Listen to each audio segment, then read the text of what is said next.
Hello everyone. So guys, last class में हमने components तक पढ़ा था कि कंपोनेंट्स क्या हैं बिजनेस एनवायरनमेंट की। ठीक है, आज हम नया टॉपिक स्टार्ट करेंगे, that is essence major changes और impact of new economic policy.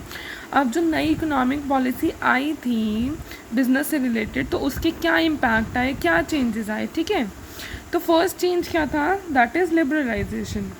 Liberalization refers to the end of license, quota, permit, and many more restrictions and control which were put on industries before 1991. 1991 से पहले ना बहुत सारी industries ऐसी थी जिनके ऊपर बहुत सारे रिस्ट्रिक्शंस लगाए गए थे, बहुत सारी रिस्ट्रिक्शंस लगाई गई थी, परमिशन लेनी पड़ती थी पहले इंडस्ट्रीज़ खोलने के लिए, या बहुत सारी और भी ज़्यादा मतलब कि कंट्रोल था। ठीक है ना, तो अब क्या हुआ 1991 में न्यू इकोनॉमिक पॉलिसी के अंदर इन सब का क्या हो गया, एंड हो गया। सारे लाइसेंस ख़त्म हो गए, सारे कोटा ख़त्म हो गए, कोई परमिशन नहीं लेनी पड़ती, कोई रिस्ट्रिक्शन, जो भी रिस्ट्रिक्शन थी सब ख़त्म हो गई जो 1991 से पहले लगी थी। इंडियन कंपनीज, जो इंडिया की कंपनीज थी, अब वो लिबरलाइज हो गई थी। कैसे? Abolition of licensing system in most of the industries except a short list. अब जो लाइसेंस सिस्टम था वो ख़त्म हो गया था सारी इंडस्ट्रीज़ में, सिर्फ एक शॉर्ट लिस्ट थी इंडस्ट्रीज़, 5-6 इंडस्ट्रीज शॉर्ट लिस्टेड थी, सिर्फ उनको ही लाइसेंस लेना पड़ता था इंडस्ट्रीज़ को, बाकी किसी इंडस्ट्री को लाइसेंस अब नहीं लेना पड़ता था। Next, freedom in deciding the scale of business activities, that is no restriction on expansion or contraction of business activities. अब क्या हो गया था कि कोई रिस्ट्रिक्शन नहीं रही थी बिज़नेस में कि हम अपने बिज़नेस को कभी भी एक्सपैंड कर सकते थे, कभी भी अपने बिज़नेस को ख़त्म कर सकते थे, मतलब कि छोटा कर सकते थे, contract. Next, freedom in the movement of goods and services.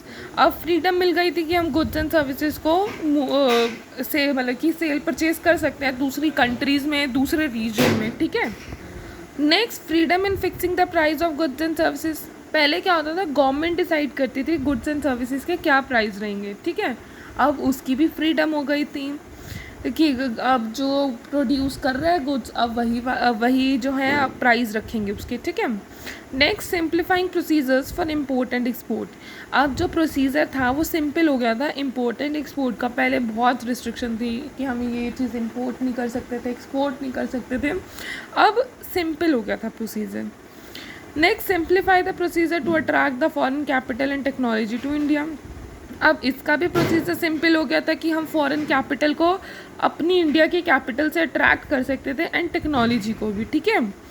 Reduction in the tax rate जो था वो कम हो गया था, and lifting of unnecessary control over the, और जो अननेसेसरी कंट्रोल था गवर्नमेंट का इकोनॉमी पे वो भी ख़त्म हो गया था। गाइस, ये फर्स्ट पॉइंट था, that is liberalisation. Next point है privatisation. Privatization refers to giving a greater role to private sector and reducing the role of public sector. अब प्राइवेटाइजेशन में क्या हो गया था, ज़्यादा रोल किसको मिलने लग गया था, प्राइवेट सेक्टर को, और जो पब्लिक सेक्टर का रोल था वो क्या हो गया था, धीरे धीरे कम हो गया था। अब बहुत सारे गवर्नमेंट सेक्टर्स भी प्राइवेट सेक्टर में कन्वर्ट होने शुरू हो गए थे। ठीक है। To execute the policy of privatisation government took the following step. अब प्राइवेटाइजेशन की पॉलिसी को स्टार्ट करने के लिए गवर्नमेंट ने कौन कौन से स्टेप लिए देखते हैं। First, disinvestment of public sector, that is जो पब्लिक सेक्टर की इंडस्ट्रीज थी, पब्लिक सेक्टर के बिजनेस को उनको ट्रांसफ़र कर दिया कहाँ पे, प्राइवेट सेक्टर में। Transfer of public sector enterprises to private sector. Next, setting up of board of industrial and financial restriction before. अब क्या हुआ, ये बोर्ड जो हुआ, this board was set up to revive 6 units in public sector enterprises suffering loss. अब ये board जो इसलिए बना गया, जो इंडस्ट्रीज 6 यूनिट्स का मतलब क्या होता है कि जो इंडस्ट्रीज अभी लॉस में जा रही हैं, अभी उनके पास चांस है कि वो मतलब कि प्रॉफिट में दोबारा जा सकती हैं, तो उनको क्या करा गया कि वो बोर्ड बनाया गया, तो जो पब्लिक सेक्टर उसके अंदर जा रहा था 6 यूनिट्स में, उनको बचाया जाए लॉस से। ठीक है ना। Next, dilution of the stake of government to the public enterprises. If there is a dilution of government ownership beyond 51%, it would result in the transfer of ownership and management of enterprises to the private sector. अगर देखो government का कितना percent आता है, 51%, private का 49%। अगर ये उल्टा हो जाता अगर यहाँ पे डाइल्यूशन हो जाता तो क्या होता, जो सारी ऑनरशिप थी कहाँ ट्रांसफ़र करनी पड़ती हमें, प्राइवेट सेक्टर में। ठीक है, तो ये हमारा क्या था, प्राइवेटाइजेशन, ये हम पहले भी पढ़ चुके हैं। Next, globalisation, it refers to the integration of the various economies of the world leading toward the emergence of a cohesive global economy। अब ग्लोबलाइजेशन क्या होता है, पूरा वर्ल्ड यानी कि पूरी इकोनॉमी।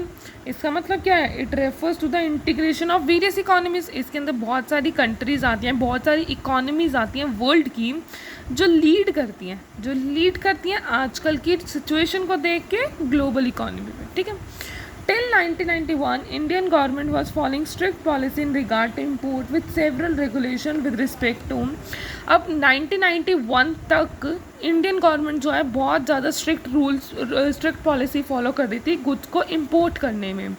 जैसे कि लाइसेंस लेना पड़ता था अगर हमने कोई गुड इंपोर्ट करवाना है, टैरिफ रिस्ट्रिक्शंस थे, मतलब कि हमें टैरिफ, जैसे क्या होता है कि हम लोग टोल भरते हैं आजकल, उस टाइम पे टैरिफ भरना पड़ता था, तो बहुत ज़्यादा रिस्ट्रिक्शंस थी।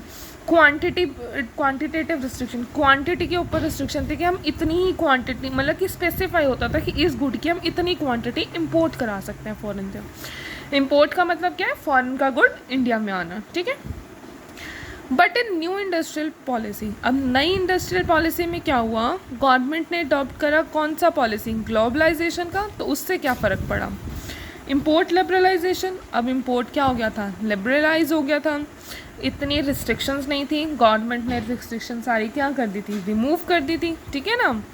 Next, foreign exchange regulation act जो था वो रिप्लेस हो गया था फॉरेन एक्सचेंज मैनेजमेंट एक्ट के नाम से।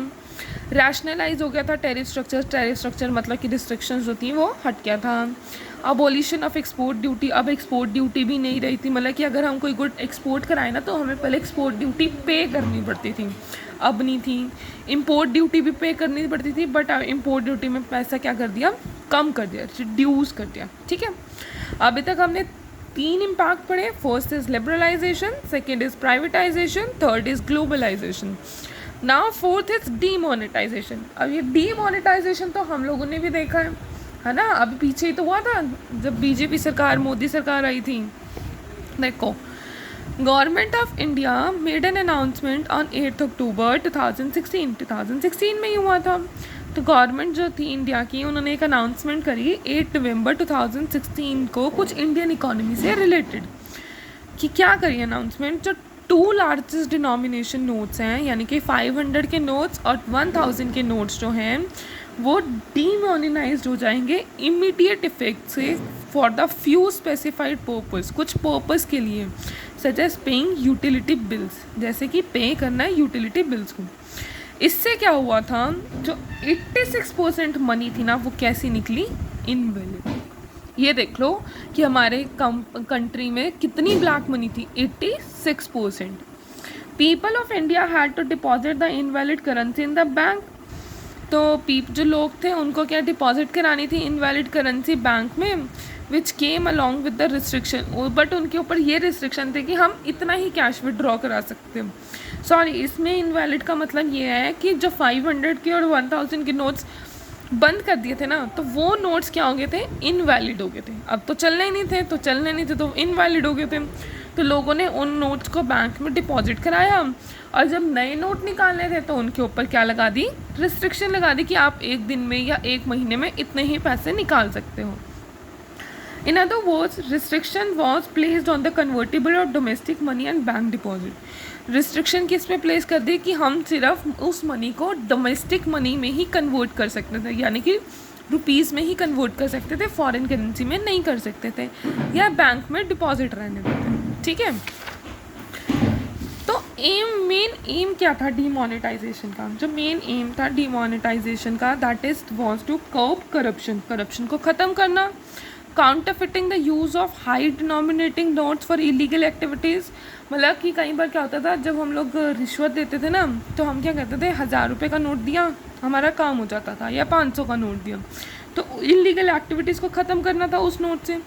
Specially accumulation of black money, specially हमें ब्लैक मनी लेनी थी जो जनरेट हो रही थी इनकम से, और टैक्स भर नहीं पा रहे थे, उसमें टैक्स टैक्स जिस इनकम पे हम लोग टैक्स नहीं भरते वो हमारी कौन सी होती है इनकम, ब्लैक मनी, ठीक है ना। अब इसके फीचर्स क्या थे, देखो, demonetisation is viewed as a tax administration measure. Demonetisation जो था एक टैक्स एडमिनिस्ट्रेशन मेजर था।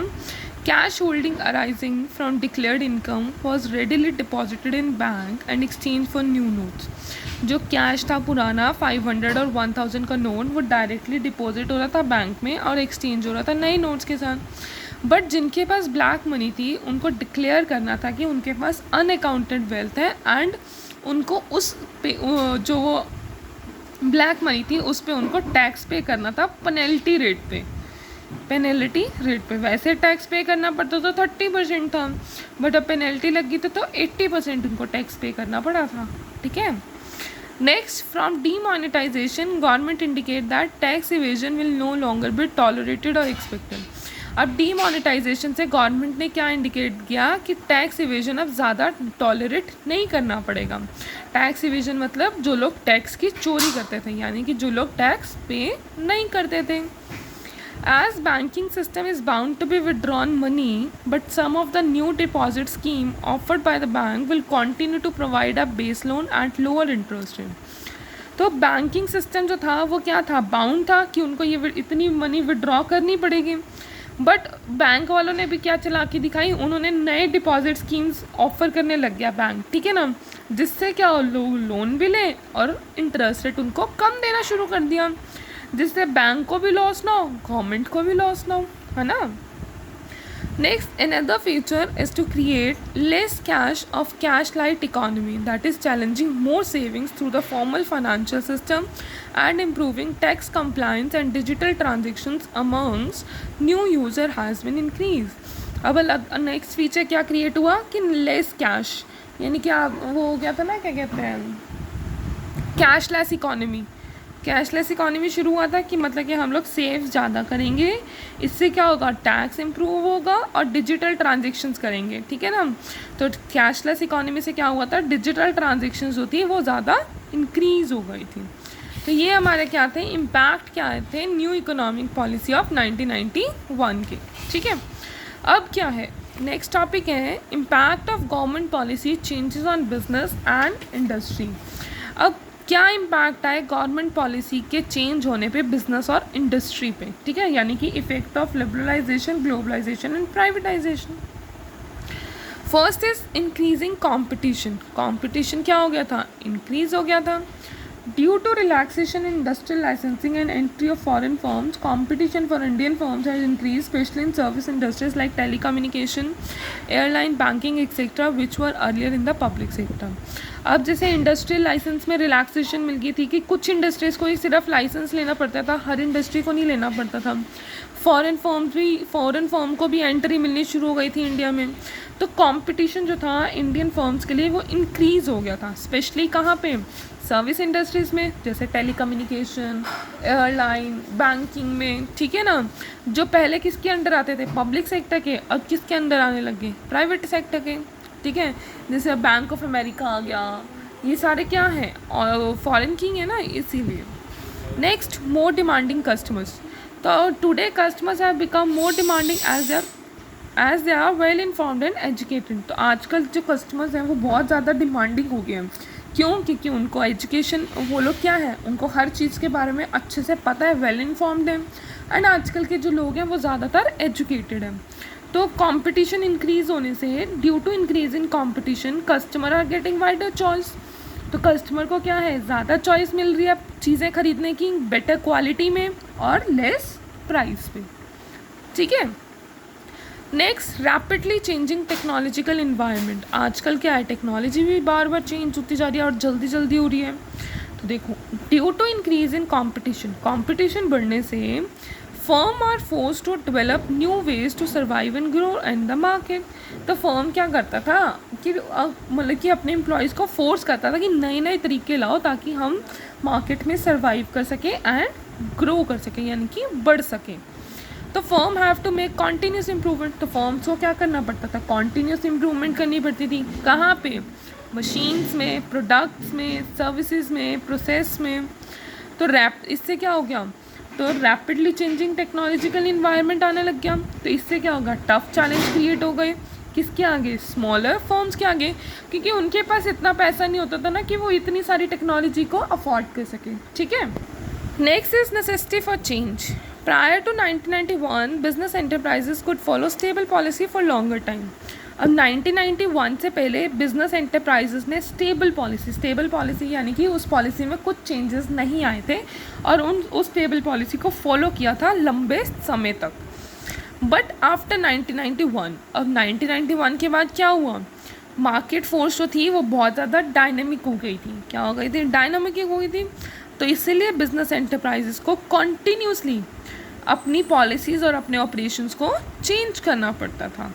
Okay, next is need for developing human resources. Before 1991, Indian enterprises were working with inadequate trained personnel.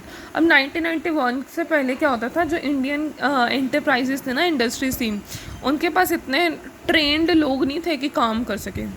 ठीक है, तो न्यू मार्केट कंडीशन को क्या requirement थी कि पीपल ऐसे मिले जो ज़्यादा काम करें, हाई कमिटमेंट दें, ग्रेटर कमिटमेंट, और ज़्यादा कॉम्पिटेंस हो, मतलब कि उनके अंदर ज़्यादा न्यू वेज आए, थिंकिंग आए, ताकि वो अच्छे से काम कर सकें। तो हैंस प्रॉपर डेवलपमेंट होनी शुरू हो गई ह्यूमन रिसोर्स की। क्यों, क्योंकि ये बहुत ज़्यादा इम्पॉर्टेंट था। ठीक है, नेक्स्ट इज मार्केट ओरिएंटेशन।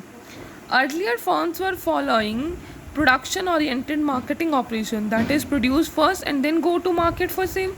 पहले क्या होता था, फर्म क्या करता था, पहले प्रोडक्शन करता था प्रोडक्ट की, फिर मार्केट में सेल करने जाता था, यानी कि पहले प्रोड्यूस करो देन मार्केट में जाओ सेल के लिए। बट आजकल तो उल्टा हो गया। But now there is a shift to marketing concept. अब ये पहले प्रोडक्शन कंसेप्ट था, अब कहाँ शिफ्ट हो गया, मार्केटिंग कंसेप्ट है। पहले प्लान करो कि हमने प्रोडक्शन करना क्या है, किसके बेस पे, पहले मार्केट में रिसर्च करो, कस्टमर को क्या चाहिए, कस्टमर की नीड क्या है, उसके अकॉर्डिंग हम प्रोडक्शन प्लान करते थे।